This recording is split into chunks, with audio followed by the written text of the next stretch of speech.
welcome once again as we still bring in the music here. Welcome everybody back to another episode of Dungeon Banter. It's good to see you all. Appreciate everybody popping in here already in the chat as well.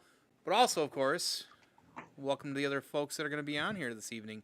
Jay Hova of 7 Dungeons, and with him as always also is the Dungeon Master of 7 Dungeons. But somebody is a charisma, what is that? A charisma caster. You got a charisma caster as well, okay. Anybody who watches 7D knows that he may come up with all of the good lore and storytelling, but nobody can talk their way in and out of shit like this guy. Well, is that what it is? Is that? Yeah, I was gonna say, is that what we're calling? Okay, fair enough. I'm just saying, does anybody else have as sweet of a weapon as the Birchwood Blade? I don't think so. Like, okay, I hustled to get that thing. That is very true. That is very true. That is very true. So. Well, exciting episode here. So originally, I know we were talking about going to have a guest. Unfortunately, we were able to get that, figured out this time. But hopefully, here in the near future, we can get that figured out. Everybody's busy out there when it comes to schedules and such. But the last episode we had was pretty awesome. Having Corsairs, Tide Realms on, talking about their, upcoming Kickstarter, which was all about pirate fantasy. That was a blast. We had a lot of fun doing that. But so the pivot today was actually getting into, okay, what are, our favorite D&D classes, and again, maybe one or two that we don't like as well, because I think it's safe to say some of us have been playing for a little while, so probably have a pretty good idea of what we do and don't like when it comes to that. So, but anyway, so what's been going on? What have you guys been up to? I believe you guys had a session last night. How did that go? So it depends on if you ask the DM and the people watching, or you ask the players. Okay, that's one of those things. Gotcha. It was one of those episodes. Well, it's something we don't do very often. Like, very few times do we go into like a hardcore dungeon combat crawl where like we do initiative and that initiative stays. And I mean, 2 sessions now of combat as they work their way through this, and some people might have used a lot more of their stuff than they should have in the first couple things of combat. So. They're learning real quick how important spell slot management and skill management is. So sometimes holding back. Yep. Oh, I will tell you, it is really, really funny because like I was thinking about like the 3 people in the group that are most affected by it, and I was like, wait a second, everybody in the group is affected by this non-drop in initiative because both Quentin and Justinian have the ability to swap initiatives with people, but that only happens when you first roll initiative. And so like we normally go through these combat encounters where it's like small encounter, move on. Oh, here's another small encounter, roll initiative again. Here's the big bad encounter, roll initiative again. And so like they're literally, the whole group is affected in a very profound way by doing it this way. And it's only the second time we've done it since I joined 7D. So like, it's whole new because like being a warlock and being as high level as I am, I get back one of my pack slots with a 1-minute rest. A 1-minute rest. We didn't have 60 seconds to wait around at all last. Oh, okay. So it was like that. Okay. Awesome. Oz is like, shining though. Oh yeah. As a barbarian, like he's got like no downtime. The new barbarians are something great. Absolutely. Remember that then in a little bit. So I so Mondays are, it's a busy day for me typically because of work, and I struggle with Mondays. That's part of the reason I have to put out a video every Monday. I have to get something out creatively because otherwise I go insane. But I couldn't yesterday originally. It took me longer than normal to record my Monday video because I did the thing you should never do is when you go to record content and you use something called Filmora, and Filmora has an update, and you say yes to the update before you decide to record, because then that meant that I couldn't record because the video became completely choppy and it was unrecordable. So thank you to, even though Evie Mux messed with me last Saturday, was end up being the savior because I was able to come in here, record in Evie Mux, and then export to Filmora and edit it. Which, by the way, the speed at which Evie Mux exports and downloads content is insane. How fast that happens. Like even for a couple minutes, like I was like, "How is that instant? That doesn't make any sense." I thought it was wrong, but no, it certainly worked the way it needed to. So that was pretty awesome. So I still got it out, but so that was my Monday. Monday was already a long enough day, so great start to the week. But I did get some of my other stuff done. I had a lot of stuff to get done yesterday, so. But cool. So, I don't want to sit here and jab all day like I could, and definitely we all could. So, so since we're talking our favorite D&D classes, I figured we probably start just really quick to go around. And Jay, of course, was kind of already in my head about how I kind of wanted to start it. So, I had been playing D&D on and off since 2nd edition. THACO is usually just what I usually need to tell people. Since around 93, 94. I was 13, 14 years old when I first started really kind of diving into it. And it was basically one of those things where my cousin said, there's this new game. He's like, new game. Yeah, right. What, 20 years at that point? Yeah, was it? Was it 20? Was it early 70s? 1970 something. Yeah. Oh, I thought it was mid or later. 1974, I believe. Yeah. Yeah. So right about that. So I'm like, and of course back then, my fantasy had been with like some novellas or really Final Fantasy video games. So like I was already like into the the fantasy thing pretty heavily. I'm like, what's this? And then it's a game you can make characters that are like, so it's like Final Fantasy, but like your character kind of thing, right? And man, oh man, that was a pretty quick rabbit hole. I remember going to On Q and buying my first player's handbook for $15-20, and I think we went out to dinner and like in a car ride, and I read and just that was it. So much to what Jay was saying when it come to time frame. So that's 32-ish years of D&D. Now, do you remember what your first character was? Like name and class and race? Yeah. I do. Like the first one, I was really fortunate because how he had found out was via another couple of friends, and we were all brought into it's always how you find like that person that's like just a few years older than you, and a couple people are older than you, and they're bringing in like the young bucks to kind of play. So yeah, my first I got the character sheet right here. It was a half ogre fighter, and it was for an established campaign that was already going on by somebody who I still talk to this day as a DM. So pretty wild. I like the weird characters, so it was always humanoid type characters. It was never very, very rarely did I ever play a human. So, well, who wants to go next? Who wants to talk about your first, I guess, time frame year or whatever it is when you first started getting into the D&Ds? I think we got to hear from the Dungeon Master first. Like, okay, there we go, Dungeon Master. Mine's weird because like I got into it probably the same time as you, and it was funny because I was really big into like the choose your own adventure books and that kind of stuff, and I thought, this is really cool. Those were huge back then. Yeah. Oh man. Yeah. It was like, turn to page 147 to continue. Like amazing. But one of my friends one day, like we're in class and he slides me a note, and it's like, you're standing in a hallway, and it's like this whole description thing. And then after class, I'm like, what the heck? This was really cool. And he's like, this is what D&D is, man. And that was probably 2nd edition. Went to his house and played. We had to hide it because, of course, I went to a private school, and you were deep in the Bible Belt. Yeah, and like they found out we played, and they had a chapel service, and like they were on like a witch hunt to find who played in those sessions. So we had to hide it a bunch. And then I would say after high school, like I didn't touch it again till years later. And then it was just a per chance thing. It wasn't until I was in Ohio here that I touched it again. So at least 9-10 years ago now. So I don't have a constant thing. I always loved it, but I just didn't have people to play because there were so many people in my circles that were like, you'll burn forever if you touch that game. Dice are evil, so yeah.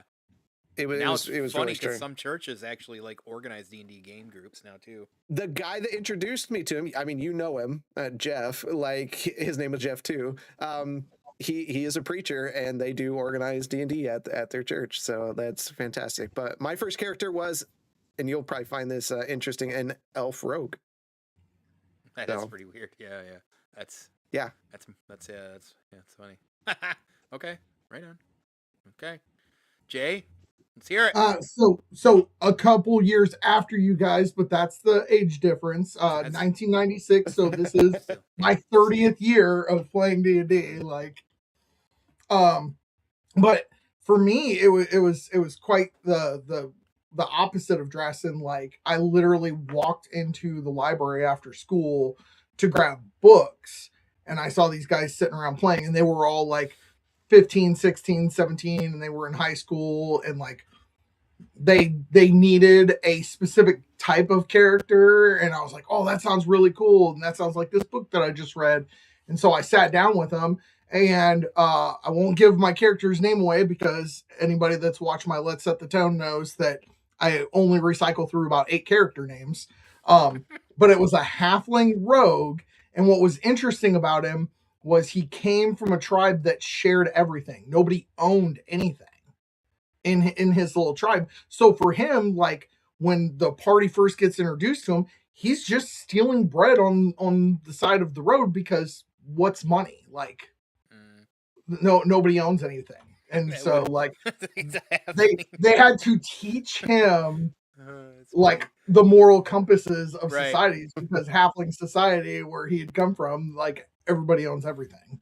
That'd be a funny RP quirk to have. Like, don't recognize what belongings are. Okay, cool. Yeah. Now, 3.5, I will say, was like my like hardcore, like, when all those books started coming out with all the different sub races and subclasses and things like that, I was just hooked. Yeah, 3 and 3.5 was really the beginning of how modern popularity D&D was, because I remember I didn't actually play a ton of 3.5. 3.5 was where I kind of jumped in a little bit, and I was just like blown away, because I was like, at that point the popularity of characters like Dritz had gotten really popular. Some of the different books and games because of that, the Baldur's Gate were out, the Icewind Dale trilogy, all this stuff, and then 3.5 let you do like dual wielding without much of a hassle with it, whereas in like second edition it was like you had to go through 4 pages deep and figure out how to do any sort of combat, many levels in or words in, whereas like 3 and 3.5 just kind of like had like was it feats and stuff like this and all this different stuff. I remember they were with all kinds of different stuff. That might have been the first one they introduced feats into. I don't remember. Yeah. I just remember it felt like it really opened up like the imagination aspect of it. I mean, you're always kind of theater of mind, but this kind of like let you feel like you had like cool characters and stuff like that, and that's what was definitely a big hook. So, well, I think one thing, and I think we might all agree on this, that I remember is it felt like the artwork from 2 to 3.5 like really hit hard. Like they always did good artwork, but the player's handbook, the monster, I was addicted to the monsters manual, because there were all these crazy monsters I had never seen before. I know, and just like sit there reading all of it. I couldn't get enough of it. Like, and I think that's what made a lot of my imagination bloom, because it was things I had never even thought of before. And it was like, here's this creature with multi eyes and like an orb floating through the air. Like, what the heck? Oh my! I was just thinking about that. Like, oh my god! Like the Beholder, and then all the subsets of Beholders, and they literally they had the big picture of the Beholder, and then next to each subset, like they had the bone one that was undead. They had the zombie one. Oh god, that artwork, you're right, was so amazing. I was just thinking about the Beholders when you said that. Yep. All that. Like I said, I was telling you guys beforehand, like we were like kids in high school, and we would take like your friends and stuff like that. You'd line up certain parts of your day, right? So we had like study class or whatever it is, and it happened to be in the library, or we figured out how to get a library pass, and like we were buddies of the librarian. She didn't give a shit what we did, because we were pretty good kids. So she might not have known how much we were fucking scanning and printing the monsters manual, but I was looking for it. I don't think I have. I might have eventually finally tossed it in my move, but I had a Ocean Spray crayon like something drink binder because his parents worked in like food and beverage.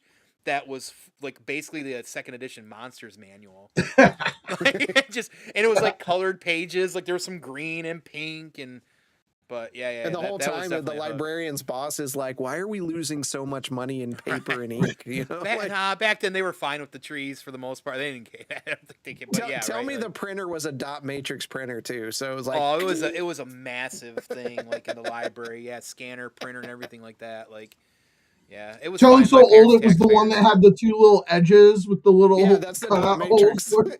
Yeah, exactly. But we would sit there and it was like an assembly line. Like somebody would do the scanning and somebody would do the snapping of the holes in the binder. And then I think my cousin would put them in the binder. So it was like we had a whole assembly line going. So yeah, that was pretty funny. But that's great. Yeah. So long time, everybody, long time.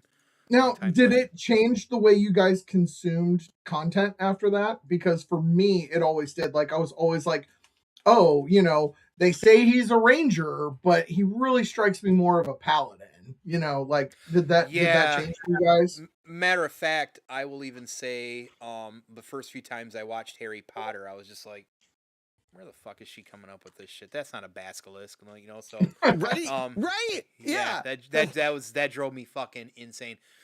Yeah, there's always different things where you look at stuff and you're like that, or you're like even watching Stranger Things, right? You're trying to figure out, I'm like, what class is this character supposed to be? Things of that nature. So, oh yeah, definitely. And it was funny because I got into D&D before I actually read the Lord of the Rings books. It was because of D&D that I got into a lot of the books that are behind me, and even Lord of the Rings, and that was like eye-opening. All of that was eye-opening too. It was like a complete awakening. Yeah, for me, it gave a name, it gave a focus to the stuff I love. Because I of course, I loved as a kid movies like Krull and Fire and Ice, and if you remember that animation, Rotoscope, all that stuff. Like I didn't know why I liked it. I just really liked it. And then like when it was like, oh, D&D is all this stuff, and it's like. That became my canon. So any monster that was in the monster manual, that was the official name and how they behave. Much like you said with the basilisk, like that's not a basilisk, it's just a snake. You know? Yeah. I always felt like, I'm like, how much research did she actually do on this? Is she a fantasy fan or what? So, no. But well, anyways, we should probably jump into it. That's fun. I mean, that's a fun trip though to think about that. And honestly, when you go back to again, if you're saying second edition. If all you got to do is say Thaco, and if you don't know, now you know, it's to hit armor class 0. It's the most backwards armor system that ever exists. Actually, it pushed a lot of people away. It did, and honestly, like once you grasped it, it wasn't too bad. It kind of does make sense, but like clearly now it makes much more sense. So, but yeah, I think matter of fact, just for the heck of it, let me see what my armor class was on this half ogre, so you guys can be like, are you serious? I saw Dust came out with some mods right there. Oh yeah, dude. He was a lawful neutral half ogre. He had diamond plated armor, and he had a -8 for armor class. Makes perfect sense. And he looked like Super Shredder, so it was pretty sweet, basically. But and he had resistance to certain like lightning and stuff like that. So but before we dive into the go ahead. I was just gonna say Marsland also has a -8 AC. So yeah, absolutely. That's after he cast mage armor on himself. That's funny. Appreciate everybody out in the chat out there. See you kind of chit chatting and stuff like that. Nice to see everybody out here tonight. We definitely appreciate that. I gotta say it, but what dried condom in that book? I don't even know what that means. When you pulled out your book. Yeah. Well, first of all, there's no pulling out. Second of all, I don't even know what a condom is. But thanks, Wombat, for that. Anyways, so explains why there's so many kids in Southern Michigan that look like you. Yeah, chubby bald kids running around with a beard. So who wants to go first? Let's. We kind of want to go back and forth, so we'll kind of go around the horn. So I don't. Everybody, we're gonna do basically go through our 3 favorite classes, and then we'll kind of get into some ones we don't like either. So, who wants to go first? Well, let me get my one of mine out of the way because I mean it's no surprise to anybody. I love the Warlock. It is so great because I didn't even realize what a warlock truly was in D&D until like 3.5, and I made my first warlock, and I was like, "Oh my god, this is great." Like this is so good. And like you were talking about Stranger Things, and like Will Byers is a warlock whose patron doesn't mean to give him powers. You know what I mean? Like he's just trying to use him, but winds up giving him powers. And so like it's to me, warlock is one of the most fun things to play, especially if you have a DM that wants to play a patron and wants to have that interaction. Any other reasons why you like dive into? I know Wombat out there is out of control. Oh, he absolutely is. Like it's so hard to read it. I know. He's but, got me laughing over here. But like not just that, but like we were talking before the stream about like action economy, and then we were talking about where we are currently in our campaign, and like the warlock has one of the most interesting out of the casters like lockouts, because you only have 2 spell slots, and then after that it's like here's a one-time use spell, here's a one-time use spell, here's a one-time use spell. And so you really have to plan for those big moments. I remember like in this current campaign in the Shadowspark Chronicles, there was this moment where like everybody in the party was down except for Justinian and Bishop, and I was like, okay, since I like there's 2 enemies and only 2 of us still standing, I'm going to cast an area of effect spell that is going to hit Bishop, is going to hit me, but hopefully it slows these guys down. And little did I know, it killed the 2 guys that were trapped in the ball of darkness with us. That's cool. But yeah, it's just it's that saving the action economy, because sometimes when you hit those higher levels in those other spell casting classes, it's like I can do this all day. You're Captain America, you know what I mean? Whereas being a warlock is very much Hawkeye. Like, oh shit, I'm out of arrows. I'm punching. Right. Now you're scrambling. Yeah. Of your 3 classes that you're going to talk about tonight, is that your favorite, or you holding that back a little bit? No, I'm saving my favorite because I think it's going to be a little bit of a shocker to people. Okay, fair enough. Yeah, I'm definitely I didn't think of that. That's a good idea. So, but all right, Drastin, go ahead. What's your favorite class? Should we hold back on our favorite classes or no? Let's do it's up to you guys. Like, talk about it however it feels natural. That's a good idea. Let's do that. So, Drastin, what's one of your favorites? Hold back on the favorite then? On the favorite. We're going to hold back on the favorite. I think it's a good idea. And this one might be kind of a hot take for a lot of people, but I actually... Oh, you're in the right place for that. I know. This class does not get enough love, and I don't understand why, and it's Fighter. Like... Oh! That's how you come running up. All right, good night, everybody. Thanks. Yeah, no shit, right out the gate. Like, but Fighter? You want to hear something... Oh my god, you want to hear something funny about that, Drastin? I was going to say this later on. If you cannot play a guard background human fighter and find RP enjoyment, you are not in this game for role playing. You are in it strictly for hack and slash. Yeah. Like, if you can't play that base of a character and find your personality in it, you don't have any business RPing. You're just a robot. Well, Fighter fits within so many like little archetypes of subclasses of that. Like you can be a mounted, run things down. You can have, I'm just going to touch into spells. Like there's so many good things about it. And sure, they don't get as much of the range stuff, though you could be an arcane archer, which is yet another fighter class that might operate better than others. But it's just a nice all-rounder that's just fun. I'm not sitting there wondering about all my skills, all my abilities. I just get to go have fun with it and like beat stuff to death. And when you get higher level, it's like, oh, I get like 6 attacks around, like and hit like a freaking freight train. Yeah, and like your AC's 30, because you're wearing plus 10 plate or something like that. Stupid. Yeah, I think they're really fun. And then there's been so many little subclasses added, like the gunslinger and different things that just give that so much variety under that class type. I think they're one of my top 3 for sure. Okay. So it's basically Third Eye's higher purpose. Yeah, right. That's what you're saying. It's their higher purpose beer. Okay. Yes, hearing Drastin say fighter as one of his top 3 did in fact make me come in my pants a little bit. Yeah. Also, kind of not surprised from somebody who plays tanks in most of the games that we end up playing. So. That's probably fair. Yeah, that's pretty fair. Sure.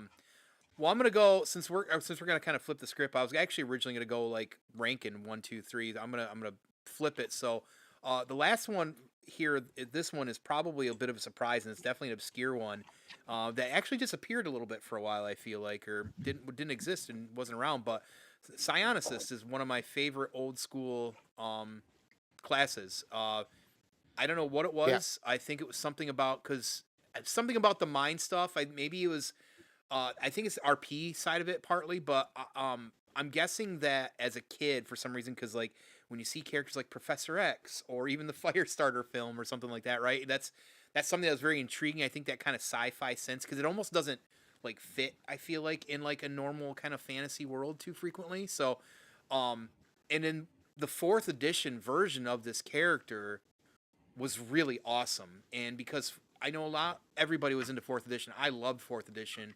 It was very stat block heavy and very like condition heavy. So like I always tell a great story of one of our battles where we pissed our DM off because we were at a boss and we had so many like support style characters with powers and stuff that when we put like the pipe cleaners around the mini, there was like 5 or 6 one time stacked. He's like, I literally can't play my fucking character. I'm trying to, he was like visibly upset with it. And the Psionicist was really good for that too. And the character I played was really cool in the RP sense. So, I know 5th edition recently, not long ago, kind of implemented back, but it's a little bit different right now through some subclasses or feats or something like that, if I remember correctly, right? So they released it in an Unearthed Arcana and then pulled it, and we haven't seen it since. So yes. I think it's going to come back later, especially with the revamps with the 5.5 stuff, and I hope so, because again, I wasn't thinking 2nd edition, 3rd edition classes, but Psionicist was one of my tops back then. Like, yeah. I'm pretty sure because in 2nd edition, I'm pretty sure I used to have a Psionicist handbook, but I can't find it. So it had its own book. Yeah, and I definitely went through that. Yeah. I got a few of them back here, but I thought I had a Psionicist. So, but so that's one. I don't know. I always think now at this point in like modern days, like if you're familiar with Blind Kenshi, Mortal Kombat, Blind Kenshi, the character, I'm like, that'd be sweet if your character was a Psionicist like Blind Kenshi and he was just using a katana to do the fighting out in front of him and he's just standing back like this, So that'd be cool. So, all right. Go ahead and go with your next one there, Drassen. Oh, yeah. Right? Is that am I doing the right order? Yeah. No, we can bounce around. Yeah, we're good. Yeah. I would say my second one is the Sorcerer. I'm a big fan of the Sorcerer. Again, the subclasses for Sorcerer are all very unique. I love the Dragon Heritage stuff, but probably the most driving factor of Sorcerer is Wild Magic. I love Wild Magic Sorcerers because every D&D campaigns needs a little uncontrolled chaos, and that's what Wild Magic is. And it just throws that in there, and they're just fun to play. And like with the dragon subclass of those, it's like I don't want to be who I am, but I inherited these powers and I can't help it. With Wild Magic is I don't want to be this way, but I kind of have to be this way, because I can't stop it.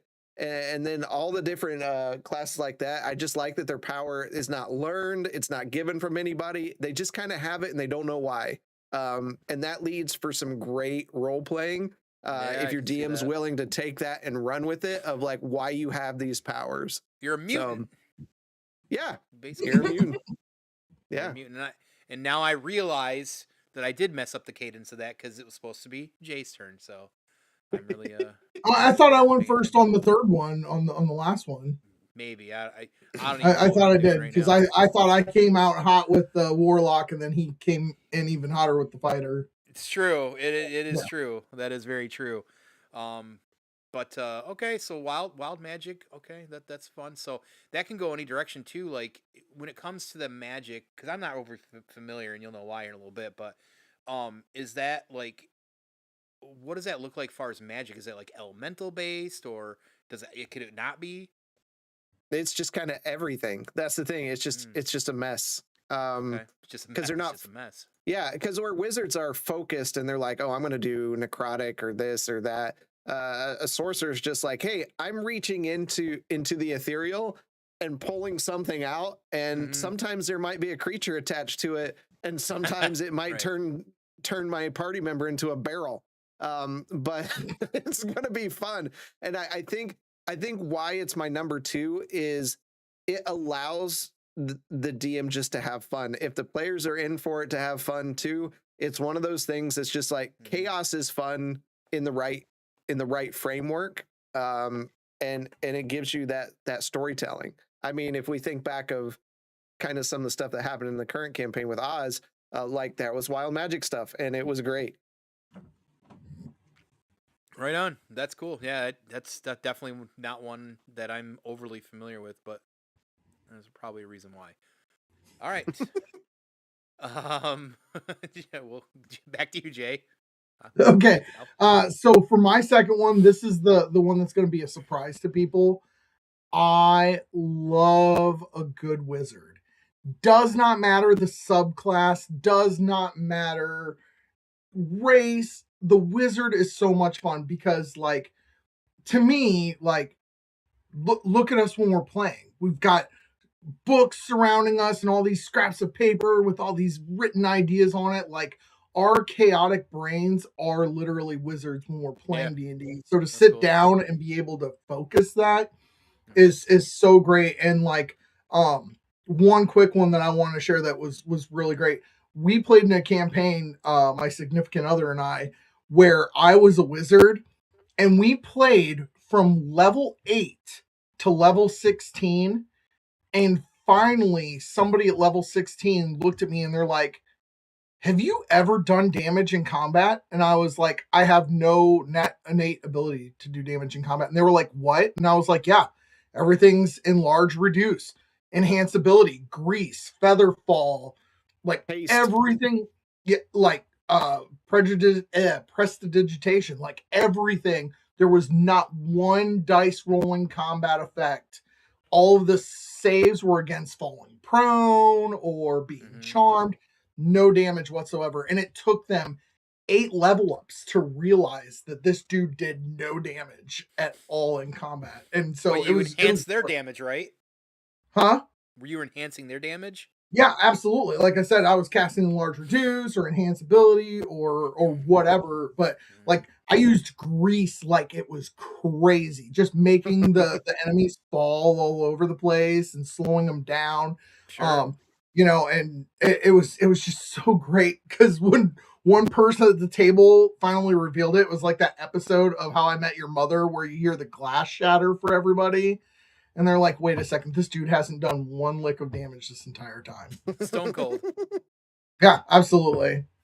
So, but it was great because like the DM knew, and so he kept playing the bit. He kept giving me like enticements. Like he gave me a staff that would produce a damage spell, and I never used that effect on the staff. He gave me probably the most broken thing you can give a caster, which is the illusionist bracers, and I never took a damage producing cantrip off of it. That's funny. Yeah. So wizards, because they can be a full utility piece in your party, not even realize that they're not doing any damage in combat. Yeah. That's cool. As a martial combatant or player, that would be pretty opportunistic for like, you know, advantage and shit like that. So that would be pretty gnarly. I mean, your DPS could probably easily balloon because of that too, you know. So neat. Cool. So mine, my next one here, became one of my favorites, and it's in my top 2 favorites because of this second edition book here that was given to me for my birthday when I turned 16 by a good friend of mine, and it is the Faiths and Avatars book of Forgotten Realms. And I'd already gotten into Forgotten Realms because of the Time of Troubles books, which was all about the pantheon of gods, and that was it. That was it for me. I became a super fan of clerics because Forgotten Realms really, because of the gods, really play into the clerics, and if depending on even the god or maybe even your race, like a cleric in the right hands could be, and nowadays I think it's pretty common, but they can be like a awesome fighter as well too. I think one of the first ones I made was a cleric of like I want to say Kelmvor or something like that, and I had a mace and was doing awesome, fighting even in battle as well too. So because I think they're called dreadnoughts or death, something like that. Anyways, but I know heals can be boring for a lot of people, but from the RP standpoint, especially in something like Forgotten Realms, it's a lot of potential, I feel like, for a lot of great RP because of your interactions with your god and the things you have to do and the variety of gods as well too. If you pick like a god, like if you're of Tempest or something like that, or the Red Knight or something like that, I mean, you're gonna be a really good fighting cleric as well too. So like, I don't know if they call them specifics. Like I don't even know names anymore on some of that stuff, like War Cleric or whatever. There's War like Cleric still exists. Yeah. Yeah. Yeah. There's forge terminology clerics in the old that day. make So weapons as part of their religion. That's a great one. yeah. I think the thing that a lot of people miss with clerics is that like you don't have to be a good cleric. Like you can be an evil cleric. There are bad clerics. Like, It's a lot, and it's a lot of fun. And so when I was given this, and I was, like I said, already hooked into Forgotten Realms, and I would like just read and read and read this constantly, and I'm like, oh my god, a cleric of this god would be awesome. This is how this would react, or this is how it would behave, or this would be great for a campaign like this and stuff like this. So it just kind of really opened up my imagination into that realm, I think, more than anything. So yeah, big fan of clerics. That is my second favorite class to play for sure. All right, Tom. Well, I think we're gonna stick with you for Do you want to stick with me? The big reveals. Yeah, let's stick with you. Since I messed it up, I don't think this last one's a big reveal. I think I wear it on my sleeve. You mean tucked under your sleeve, right? Right. My main favorite class, of course, is most definitely a rogue. Of any form, honestly. Like I like standard rogues, but anything about them, and it literally is mostly because of the RPing with rogues. I feel like for me, rogues have the most like almost diverse spectrum, or at least how I like to play, of how you want to handle a character in most any given situation. But I love DPS, not like some people. I'm not a mid-maxer necessarily, but I love the sneaking aspect. I love trying to get combat advantage. I love using dexterity. Dexterity is one of my favorite stats. I love daggers. I think this all comes from my love of being obsessed with ninjas as a kid. Honestly, if I was full thinking about it, and still probably some obsession with ninjas, but I also like bards and rangers, which sometimes fall under some of these the kind of rogue style characters. So my favorite character that I played for many years was a rogue, and I was just hooked. And 4th edition really, I think, again for me, because of the powers and stuff like that, really made it feel like I had a lot of abilities to kind of stretch my freedom when it came to DPS and stuff like that too. So some pretty brutal stuff in 4th edition. So yeah, and like I said, I don't think that's a surprise. I mean, there's a big rogue sign hanging up behind me. So in every pretty much game that I play, usually I try to figure out how to dual wield with daggers and sneak around. So no shot. And I could see you playing even like the newer swashbuckler rogue, which is just charismatic, like. So the main character I played, that's kind of how she was kind of like a swashbuckly kind of rogue, because I love swashbuckling. Again, it just fits so well. So yeah, absolutely. There it is. Big shock. All right. Since Drastin, how about you? I was gonna say I don't know. Apparently, I don't know the rotation. Yep, Drastin. No, you're fine. My bad. I didn't mean to take over. No. I have no. I already messed it up once. You got the wheel. My crew would not be surprised at this at all, because I've said it many times, but my favorite class is Warlocks, without a doubt. I'm a huge fan of.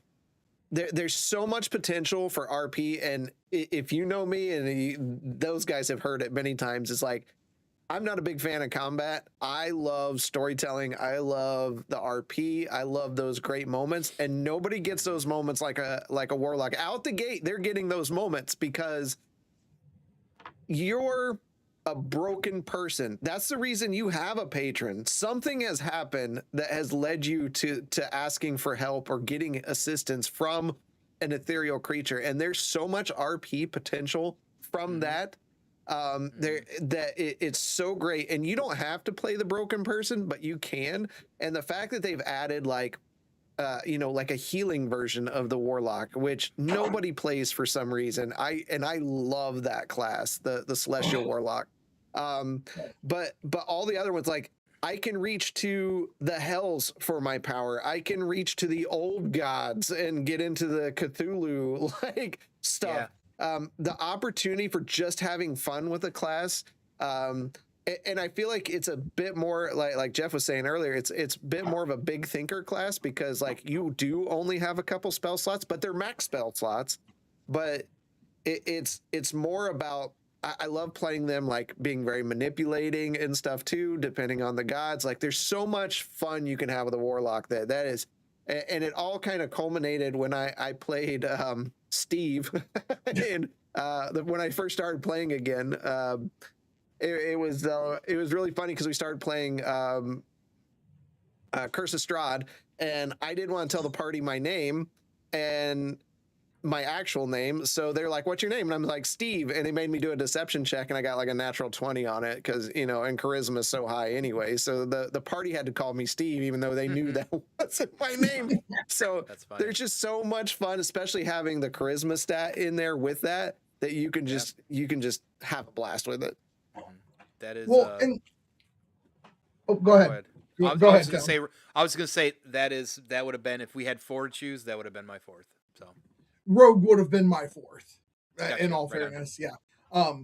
But what you're saying, Drastin, I mean, like, think about those conversations that you and I first had about Justinian. I was like, look, I want this dude to be like 17 years old, and his pact was made totally by accident by trying to do the right thing. Because I really wanted to get away from that, like, I'm grasping for power's sake, or I have something that needs to be avenged. I wanted Justinian to start as a lighthearted kid and let the story progressively make him that warlock warrior that I wanted him to be by the time we end the campaign, grow into it. Yeah, absolutely. And it's just like warlock is so amazing for that, and what you were saying about the celestial warlock, I played one like 5 years ago, and what I did was I leaned into it. So he was very much like Quentin. He failed out of seminary school. And so I had the acolyte background. And so I walked around with my prayer book and a literal box that was tied to my backpack. And I would literally preach on the street for coin. That's what he did when the party met him. And it was so much fun because the whole party was convinced that I was a cleric for the longest time. They were convinced I was a cleric. And then they were like, we start getting in those higher levels, and they're like, "Hey dude, why are you only ever healing us for like 1d6 plus 5?" And I'm like, that's all God wants you to heal for, buddy. I'm sorry. I really I leaned into like that televangelist, like street performer preacher, and it was great. So much fun because when the party finally realized that I was a warlock and not a cleric, it was chaos. They were so angry. It's awesome. It's awesome. Well, I think that means that you are the final guy. Yeah. So, once again, no surprise to anybody that knows me, Bard is my number one favorite. I love bards so much. Like, so great. Because, like, literally they can be whatever you need them to be. If you don't have a healer in the party, they can be your healer. If you don't have a DPS caster, they can do it. If you just need that enhancement, they can do it. If you need a rogue, they can do it. They're just they're so good at filling in that slot that half the time when I start with a new group, I go with Bard because I'm like, okay, Like I can be whatever the party needs if I'm a bard. Mm-hmm. Plus, it is so much fun being like a good shit talker, like in the group. As long as you had a party that is okay with it, like the RP potential of being a good shit talker is phenomenal. And they're interesting because they're one of the classes that I would say have a very interesting curve because they kind of suck to a certain level, and it's just like, wow, you're just a like a fighter with extra steps, and but there's a point and they hit it. And it's like, oh my God, I can't get anything past these characters ever again. Because, like, I'm level 10 and I get plus 10 to all my ability checks. So it's like, that, no reason lying or doing anything to them. So it's level 6 for 5e. Yeah. Once you hit level 6, the rest of the party is like, okay, what's the fucking bard gonna do now? Right. Yeah. No, bard is a great class. I've played actually, I think I played in an evil campaign once when it was a bard, and that was pretty gnarly too. But yeah, bards are great. That's not a shock at all, but a great class nonetheless for sure. Yeah, and I love not playing a musical bard, too. I think everybody leans into the musical instrument a little too heavy, But like, I literally tried playing a stand-up comedian bard one time. And that was a lot of fun. I based it off of John Constantine. Yeah. So he was always shit talking. So literally like vicious mockery or cutting words. And then like even when he was God, why is my mind blanking now on where you're helping your friends with it? Like not inspiration, what is it? God, why am I blanking? Help me, somebody. Drawing blank, but that sounds a lot of fun though. But the bonus action where you give them an extra d6 to their next roll. Isn't that bardic inspiration? Bardic inspiration, there it is. So it was. I had inspiration. I just couldn't. You're close. Yeah. You're close. Yeah. But like shit talking your own teammate, like, can you please hit this fucking thing for me? And then right. Go Right. Yeah, that would be a lot of fun. It was such a blast. Yeah, I like that a lot. That's cool. Awesome. It's funny how many charisma based casters or characters we just all three listed. Like yeah. Two of my top 3 are charisma based. 2 of Jay's top 2 are charisma based. And rogues are very charisma based too. I would argue that's supposed to be their second highest stat is charisma. That's great. I think it's minus maybe Drassen on this one. It's the extrovertedness. I think probably. Yeah, minus me for sure. But like in D&D, I feel safe to do that. I'm a little more. There you go. See, yeah, you're able to open up like that. No, it's good stuff. I think that was all great, except for hearing Fighter out of nowhere, which wasn't a surprise at all. So. I feel like that's leading into the next part. Yeah. I mean, it is leading into the next part, but that doesn't mean no. I'm not tackling Fighter. I mean, Fighter is what it is, and that's why it is what it is, and that's perfectly fine. I didn't expect it for some reason, but it makes sense. It makes sense. I will say under 5.5e. Fighters are crazy strong now with these new like weapon abilities they get. So it's enhanced. It makes sense, honestly, at the end of the day, right? So let's jump into a class or two that we don't like. And I'm gonna start that, and I don't think this is gonna be a shock what I'm about to say to anybody of the class that I don't like, and I think I maybe have played once, and I think it was like more than likely either a 7 Dungeons one shot or like somebody else's one shot, but you're not gonna find me playing a fucking wizard or a mage anytime soon. At all. It requires too much reading, right? No, the reading is fine. Trust me, if you played 4th E, that's all you did was read, because you had to read a book before you did your next move, because you had to figure out between 70 different stat blocks you got, but or powers. But yeah, I can't. It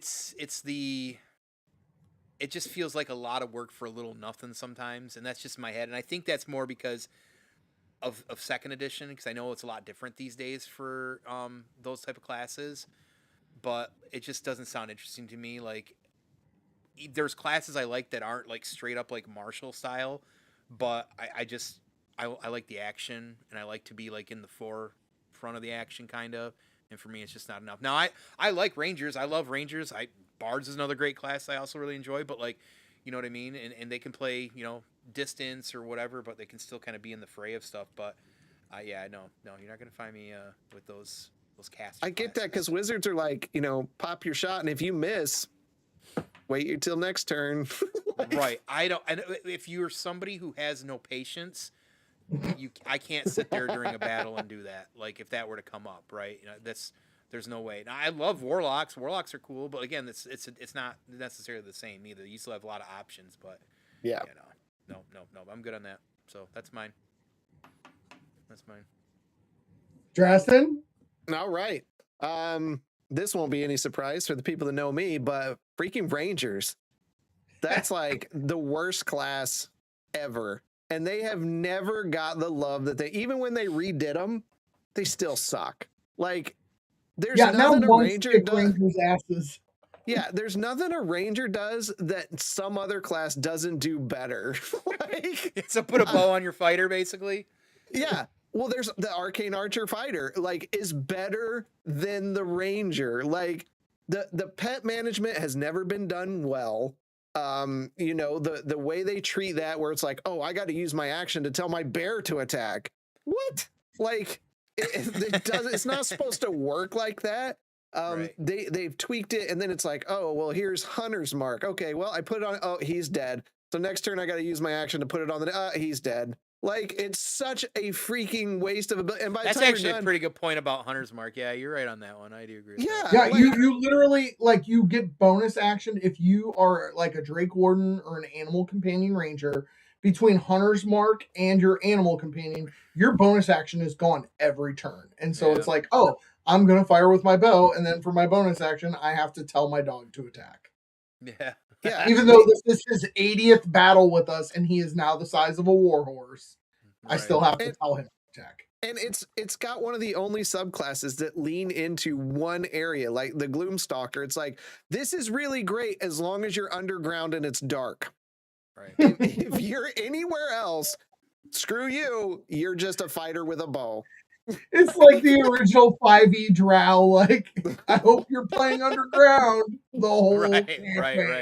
Right. Yeah. Right, so right. I want him to, and I was just talking to somebody, like, I've got an idea for a subclass for a Ranger that I'd like to put together that is more of, instead of having a physical animal that does it's like spirit animals that come out and attack like an ability and they get stronger and that kind of stuff, but they just do that and leave, like it's a spiritual Ranger of some sort. But man, as they are today, okay, that's my hot take. So now I totally agree with you from a mechanic standpoint that Ranger is the worst class, right? From my experience with storytelling, Paladin is the worst RP class. And my reason for saying that, because I know a lot of people are going to be mad about it when they hear it, is if you start a good Paladin, right, you shouldn't end the campaign a lawful Paladin. Like a lawful good if you started a lawful good. Like, part of the Paladin's journey is that they have to at least have those crises of faith.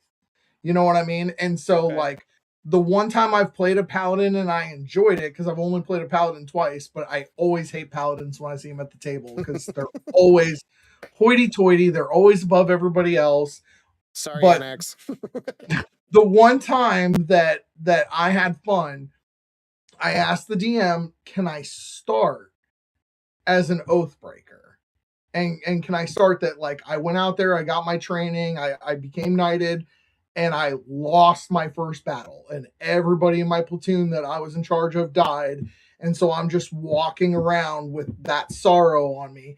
And so I stayed an Oathbreaker Paladin, but I was still like neutral good, but I had to work my way into being an Oath of Redemption Paladin. And so, like, I talked to the DM in advance, and I had to work out that whole story. But it seems like once you're a Paladin and once these are your virtues, they stay your virtues, and you will never allow anything to step you outside of those virtues. and it makes for kind of a comedic relief character, like unintentionally, because once they can't be challenged in faith anymore, like what fun are they? Paladins always look so much fun when you again, as somebody who loves like pantheons and gods and clerics, they always sound fun to play and look good on paper. But then you play it and you're like, "Fuck this! I got to stick to this goddamn alignment. Like this sucks." Yep. It's tough. I mean, because there is an aspect of that. If you truly try to play your paladin, it can be trying. It can be really tough. And yeah, I just don't. And I think it's tougher now because as a company, Wizards has retracted so much from the alignment stuff, and I always really like the alignment things, as my players will tell you. But like they've really pulled away. There's only a few paragraphs in the whole new book about alignment stuff. So like being a character that, like you said, is bound to that, like it really reduces how they mesh in a group. Where the paladin player has to be like, do I really even fit here? Because that rogue just like ganked someone in their sleep earlier, but we needed that item. Right. You know, like. I mean, I've even seen players in some of my campaigns in the past that would piss me off because they're supposed to be lawful good and they weren't behaving like it and the DM didn't do anything about it. You know what I mean? Like, you don't slap peasants to get out of your way as you're walking through the village. You know what I mean? Like, and I was like, how is that? Like, what the fuck? Like, you know, so. Well, and that's the thing is, like, where is that? Because, like, with the warlock, like, if you step outside your patron's values, like, it's right there in the DMG that the patron could just be like, yoink. But you don't see that with paladins a whole lot, where like they step out of line and their divine power gets taken away from them.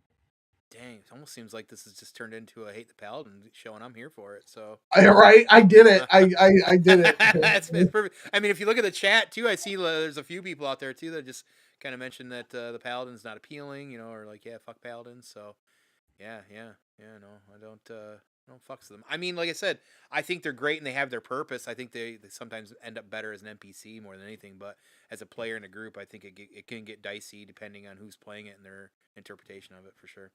Well, like we said when we were reviewing the D&D movie, like Zank was an NPC. Like he had no personality, which was perfect for a paladin. Like he just walks in, helps him through the quest, and then he walks off into the sunset. Like you're right. That in a straight line. Yep, in a straight line. Which we just found out was all ad-libbed. Yeah. The director chose not to say cut to see what he would do, and that was perfect. Like it's great. It's great. Are there any other classes that everybody has that just like, it's really not for me. I don't like this one either so much, or never really had interest in playing maybe? I have one, and I don't know if it's controversial or not, but I've just never had any interest in being a barbarian at all. Okay. Nothing ever interests me in that at all. I just don't know why. I think it's because my guess is at least at one point I felt like you were limited on armor and stuff like that, but I don't think that's the case anymore, right? It's you don't wear the armor, but you're fine. Okay. Stacks really well. The only reason I just don't know because I've never had interest even looking or whatever that like, but I've also only played a fighter like once or twice in my entire, whatever. So I feel that barbarians get a bad rap because everyone sees a barbarian as this just ragey dude that's dumb.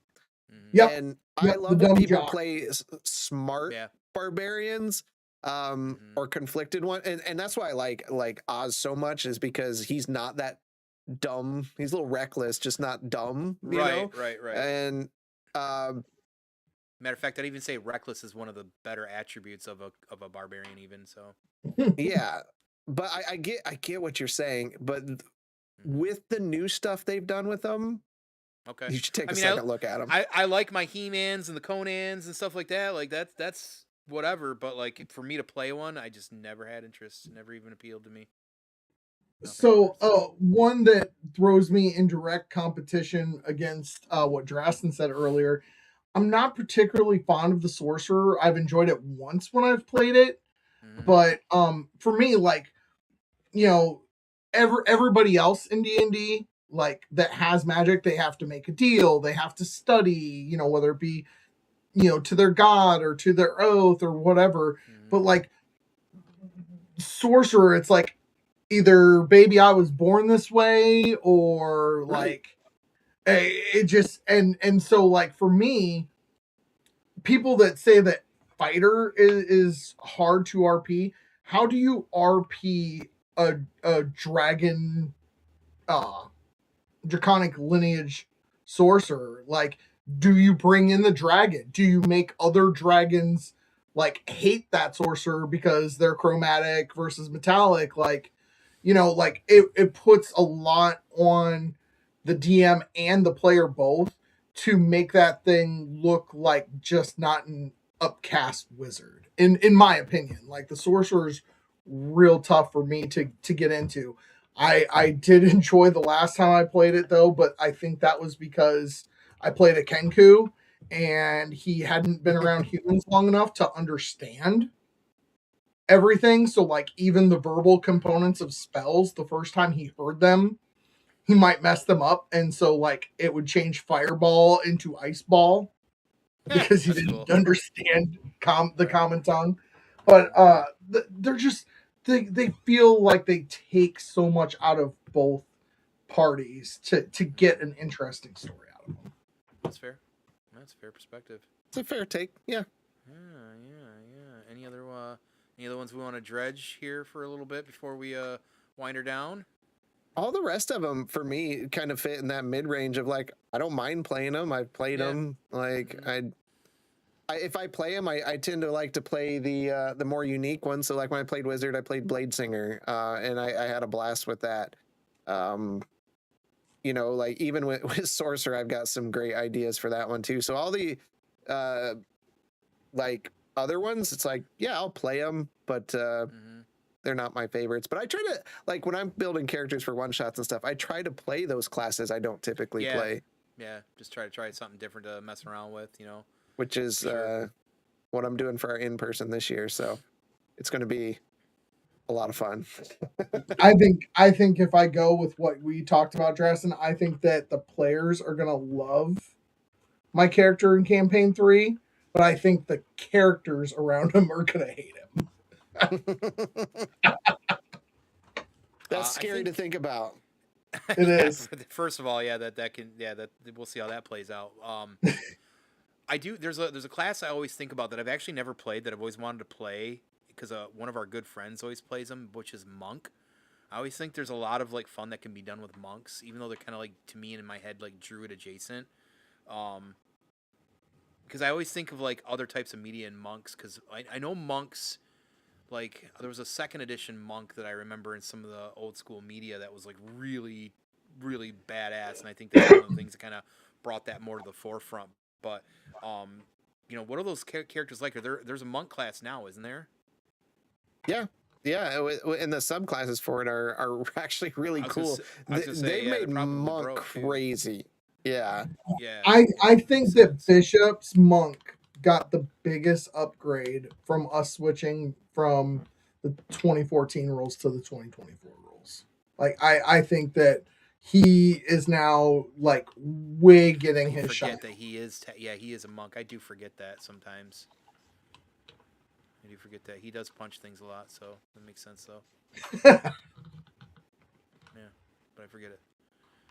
But they've got one where like you weave magic into it, so you're basically like Iron Fist, and there's some cool stuff with that when you can throw out like Thorn Whip and pull things to you and then punch it as it's coming in. Like there's a lot where monk can be really, really cool. Thorn Whip, what an underrated cantrip, but that is definitely a topic we'll have to do sometime. Underrated spells.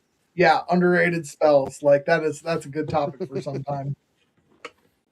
Cool. Well, this has been a lot of fun. First of all, to be able to kind of do this. Any last thoughts that anybody wants to add for good or bad, or let me throw this out here real quick. Here's something I am curious about actually before we quit. I forgot I had something here. What is a favorite moment that you guys have had playing one of like the classes that you're talking about here? Is there something that sticks out to your mind that you can remember from a campaign? I know I have one, but Jay, if you want to lead. Okay, so going back to the class that I was just talking shit on, the sorcerer, and talking about that Kenku, there was this moment where everything lined up perfectly. And so I quickened a spell and I cast Polymorph onto the matron mother of this drow village that we were in, and it worked. And so then I used Mage Hand to bring her to me, and I just opened my mouth and I swallowed her as a mouse. And 5e rules dictate that her and I cannot occupy the same space at the same time when she loses her 2 hit points as a mouse and takes back her true form. And so it got into a really interesting RP opportunity because like the whole party was wrecked by the idea that me and this matron mother were going to explode each other when she reformed in my stomach. And so it was just so great because like the DM was just, well, what the hell do I do now? Because taking notes right now, yeah. Guess what? Never again will Jeff be able to play a sorcerer. Like, but it's just, I think that one was one, and then another one that I had was, I really enjoyed one time being a bard and using heat metal on a guard in a ballroom to make him move away from the door that we needed to get the party through. Hell yeah. Yeah. All right, Tone, what about yours? Mine is kind of two. The first one's really quick and easy. We were literally like think Indiana Jones and Temple of Doom. You're on the minecart ride, and it was a skill-based check set, and we were dealing with stalactites. And it was getting messy because people weren't passing checks, and I'm like, DM, may I use my acrobatics and other abilities and try and basically like do a bunch of wall jumps and get through this a different route? And he's like, okay. And I rolled through it and rolled good enough to be able to make it through it. And I thought that was kind of neat because he RP'd with it, or I was allowed to RP through it. And they had to deal with the rest of it because I'm like, I'm not fucking dying on this cart. These guys can't do shit. And then the second one actually was the tank at the time in that same campaign. He was a shit. What are the big gray dudes? Good God, the Goliath. Gray, thank you, Goliath. And my character at the time would always ride on his shoulder because we would do especially in 4E, we dance around stuff and basically kind of make sure I keep combat advantage, right? So I was always trying to keep that higher rolling, but.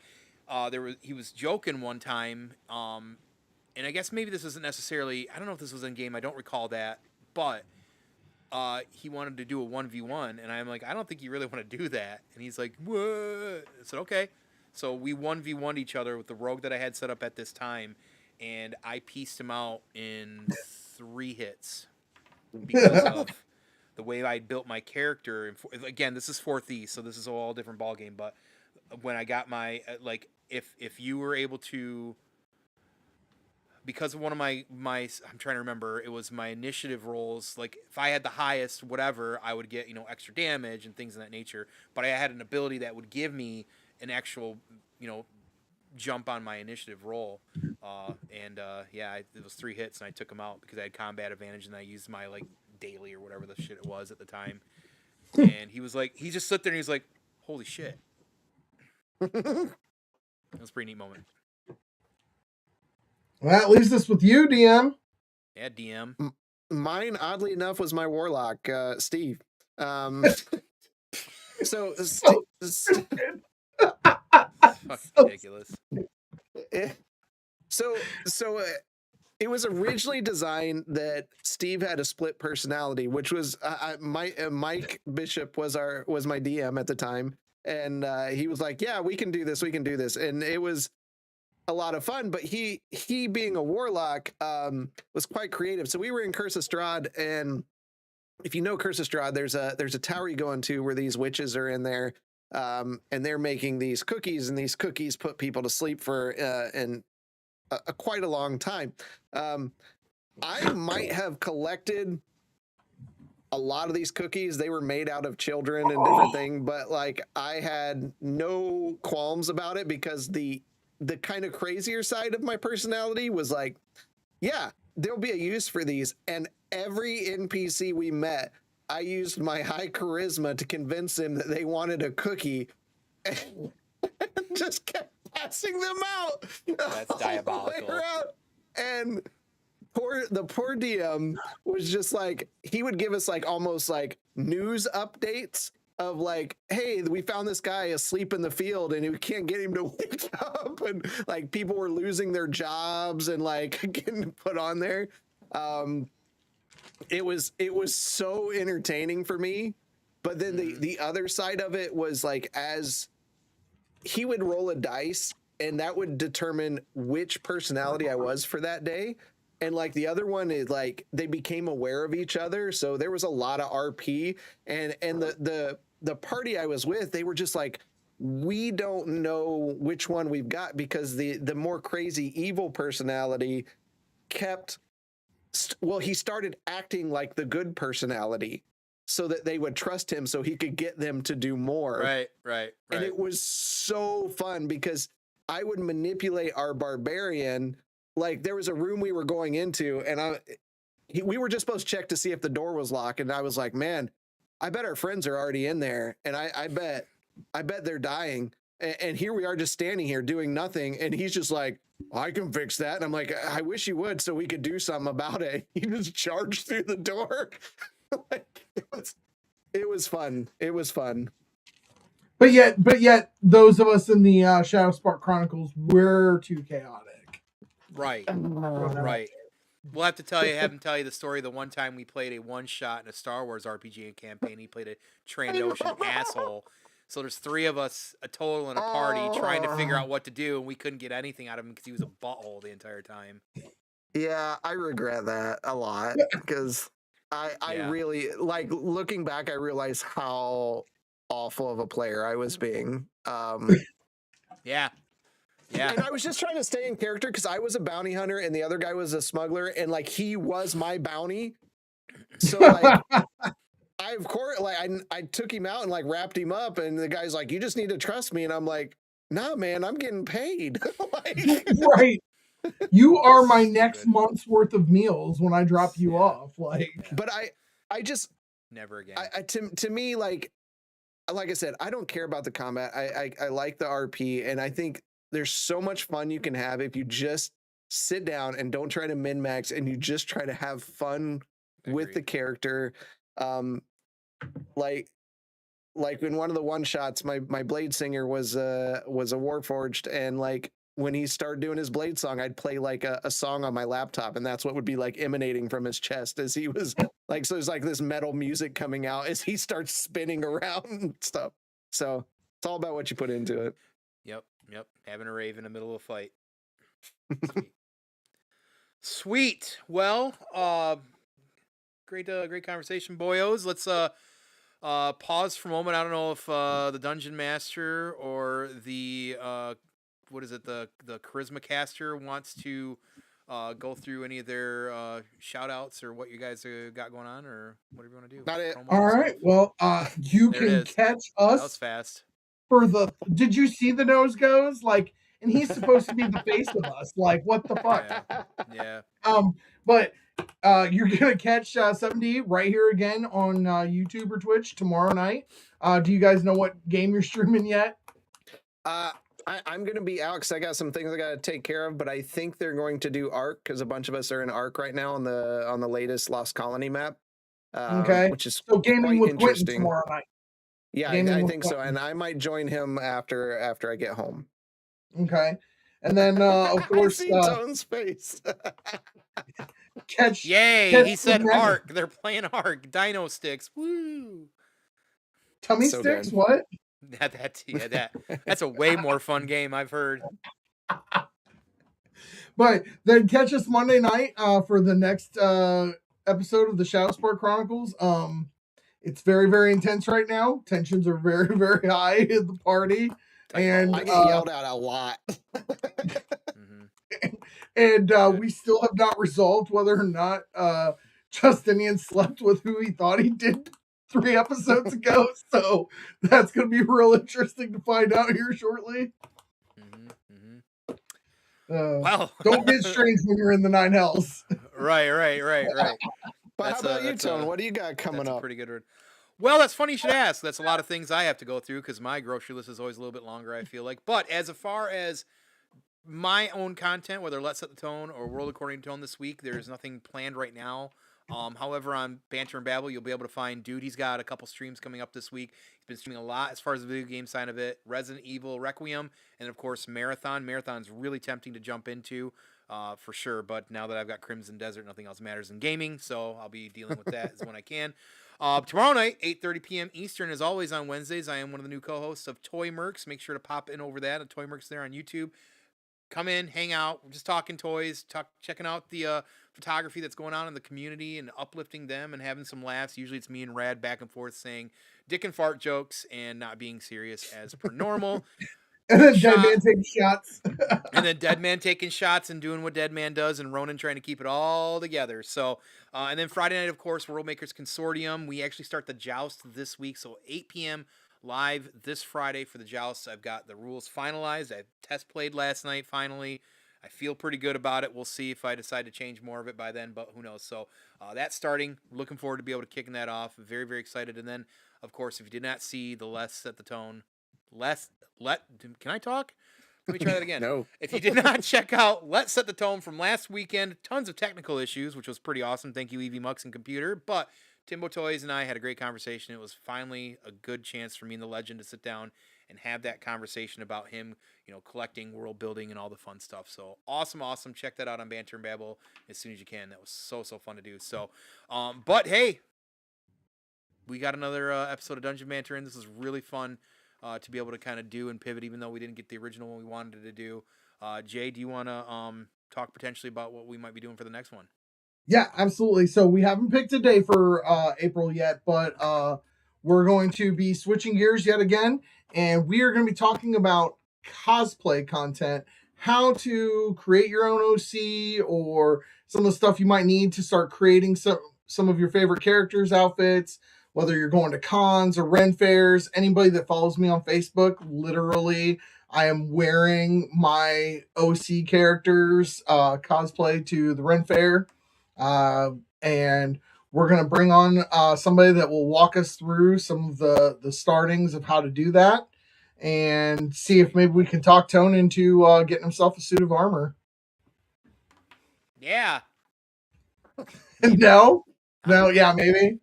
Michigan Ren Fair is going to be coming up before you know it, Tone. Yeah, it's hot. Mm-hmm. Really hot. So we'll just get you a loincloth and a big wooden club. You're good. I wear loincloths around here all the time. That's perfect. So I don't want to play a barbarian in D&D, but I will definitely cosplay a barbarian if I need to. There you go. That's great. No, awesome. So awesome. Be looking forward to doing that. So, but anything else that we want to address or anything before we say goodbye to all the good folks that popped into the chat? Thank you, everybody, for being very active. We appreciate, of course, all of you as well. Absolutely. Absolutely not, or absolutely you got nothing else to say? Where are we at? No, I don't have anything else to say. Fair enough. Absolutely. Thanks for everyone. We could have ended this like 3 minutes ago, Tone. It's okay.